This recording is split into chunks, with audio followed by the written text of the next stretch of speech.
ये कार्यक्रम रे मुख्यमंत्री 2 वर्ष भितर कौन सब आग को जाइछन्ती कौन कौन लोक मानकर सुविधा पाइछन्ती को चाषी माने की सुविधा पाइछन्ती गोटे होची मत्स्यजीवी गोटे होची एग्रीकल्चर आ गोटे हमर गो हेड लेटर रे जो मानकर गो पालन ऊपर जो मानकर लाभवान हेचन्ती से मानकु नै आजिरो ए जो सफल कार्यक्रम एगुडा चली मु जने गोपालक हिसाब रे जने गो पालन रो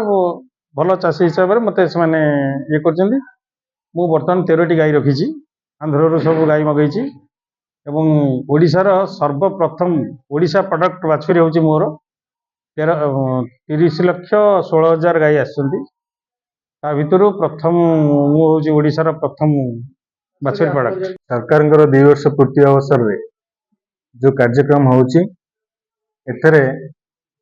मुख्यतः एग्रीकल्चर हॉर्टिकल्चर एवं वेटनरी फिशरी ए बाबद रे आज कार्यक्रम मीटिंग रो मूल लक्ष्य एई सरकार 2 वर्ष रे आम ओडिशा रे कि आम अंचल आम टांगी ब्लॉक रे आज चाषी माने केते उपकृत होइचंती आ को माने हेई पारु नाहंती से माने केमती आगु को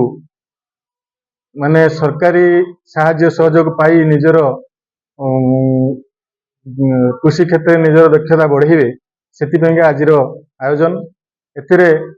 आम से मीटिंग रे आज भाग नैथिलु से मीटिंग रे आम देखिलु जहाँ आम ब्लॉक रे